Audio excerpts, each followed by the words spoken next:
Everybody, welcome back to the channel. In today's video, I'm going to be sharing with all of you a stock that is about to make a massive move tomorrow, and why y'all should keep it in your watch list. We're also going to look at the overall market to talk about what to expect tomorrow and to get you guys ready as always.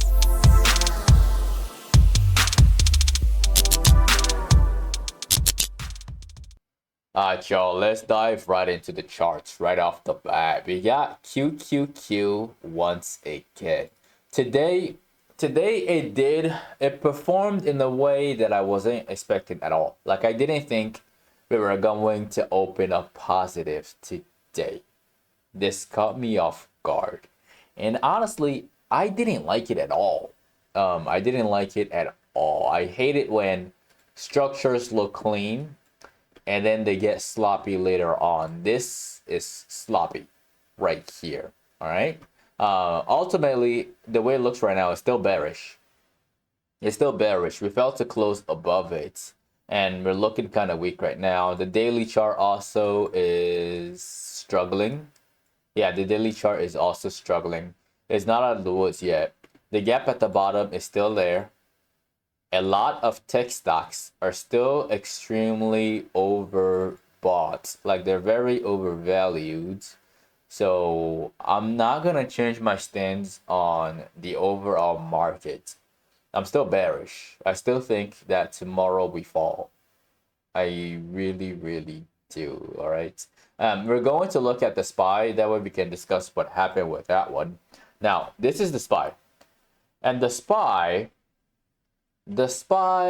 showed this. First, we had a massive move during the night, and then it played games throughout the entire day. It looked like it was cooking as a bullish pennant until the breakdown. And this right there brings fear into the hearts of any of the dip buyers from back here, from back here, from back here, and also those individuals right here looking for a bullish move all the way up to 520. They're kind of worried right now. This is not the close that they were expected, all right? And given the fact that the market gave us that specific structure, I'm expecting a drop. Again, I'm leaning bearish on this one, along with QQQ. I think we're going to drop back down to 508 right here, which is the next level of support on the chart. I wouldn't be surprised for us to see us retest that one tomorrow morning. So keep the SPY and QQQ on watch. All right. Now, looking at the VIX, the VIX didn't really move that much. Yeah, it really didn't. So let's look at the daily. Yeah, nope. So the trend, at least for the VIX, what it's trying to do is it's trying to go upwards. If the market sells off tomorrow, we could see the VIX break above 16 bucks. All right. So set your alerts right at 15. That way you get notified when the move is starting to pick up. Now, the stock that is about to make a huge move tomorrow, that stock is the WAC. All right. Now, I want to share this stock with y'all because of a very bearish structure that occurred. I mentioned this one. The first time I talked about it was way up here, telling y'all to watch for a drop. It dropped. And then it took a sweet time to get weak. I made another video right here. It ended up playing games, right? And then I ended up making another video. I think it was here or here. And it ended up playing games again. I think the games are over. I think. All right. The gap at the bottom right here at 27 is still there. I told y'all before, it's going to get filled. It's the win. Win is the hardest part to predict. All right. But the structure itself was lumpy. Overall, the daily chart is rolling over. It's making lower highs. As you can see. Lower highs right here. All right.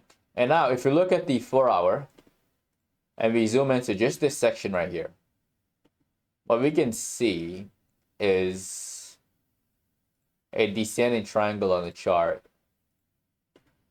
that broke down this morning right here. All right. Therefore, watching for a drop all the way down to $30 by Wednesday. Once again. Okay. Very simple structure. It's there. It's weak. Volume is picking up. I like it. All right. So watching for a drop. Now, there is another stock. That other stock has a structure on there, but it's not as high as DWAC. That stock is Etsy. All right, now with Etsy, the structure that I see on here is pretty big. It's really massive. It's on the 4-hour also, and it's right here. When I grab the drawing tool and we connect these lines, it's right there. All right, it's right there. So it broke down, I believe, on Friday. Yeah, it broke down on Friday morning. Today, it played a whole lot of games. After hours, it's not looking too great. It dropped down by $1, down to $66. And looking at the daily chart, this is how the daily chart is looking. All right, I don't think it's gonna drop all the way down. Well, my first instinct, if the stock wasn't so low, meaning if it didn't drop from these highs, my first instinct would be this thing is gonna drop to $50 at least. All right, my first instinct. But there's a lot of things to consider, so I can't be that greedy. I really can't. All right. Now, with the overall markets, the short-term drop is what I'm expecting, and if that occurs, then we can see Etsy drop down to fill the first gap on the left at $63 first. All right, that gap gotta get filled. Once that get filled, then we can discuss whether we can see this thing drop a little bit more towards the 60s. All right, but this is early enough after the breakdown that we can see some initial gains at first. To be greedy or not to be greedy, that's for another video. All right, but right now, that's the structure that I'm seeing on the daily and on the 4-hour. So watch it for a drop to that gap fill. Now, let's do an update on CRM. And this is the stock that I've mentioned in the last video. Because QQQ behaved the way that QQQ and SPY, because they behaved the way that they did, the majority of the tech stocks ended up gapping up. All right. The semi stock ended up selling off in the middle of the day, but some of the other tech stocks were a bit more resilient. I wouldn't switch my thoughts on this one at all. I'm still leaning bearish. Typically, when the structure is there and the breakout occurs, I set my alert like right here. All right. I set my alert right here, and then I set my alert right here. And so far, the alert at the top hasn't rung. And as long as it doesn't ring, the structure is still clean. All right. Therefore, it's like an all or nothing kind of move, right? You get in here and you wait patiently. If the stock goes back up, you get out to break even. Maybe you take a little bit of just a little bit of a loss, like a 10% loss or a 12% loss when the alert rings, or you wait to cash in on the whole move. A lot of the time when I'm day trading, that's kind of how I play things. I like to just wait for the sounds for the bell to ring. That way I'm not overreacting and I'm not trading off of my P&L. You get it? It's like I'm trading the trade. I'm not trading based off of my P&L. I'm trading based off of the management of the trade. The alert at the top has to ring for me to get out, or the alert has the bottom has to ring in order to get out, or at least the price has to be really, really close for me to start collecting gains. That's the main idea. But with the way this is looking, especially with the daily charts and with that gap at the bottom, I'm not gonna say that it's fake just yet. Give it another day. Let's see how it opens tomorrow. All right. Now, the next stock that we're going to discuss is Apple. And Apple was one of these stocks that had a huge run along with QQQ. It opened higher. All right. And then it ended up having a sell-off during the middle of the day and having an aggressive sell-off after this thing broke down with QQQ. There's a small pattern on here, right there.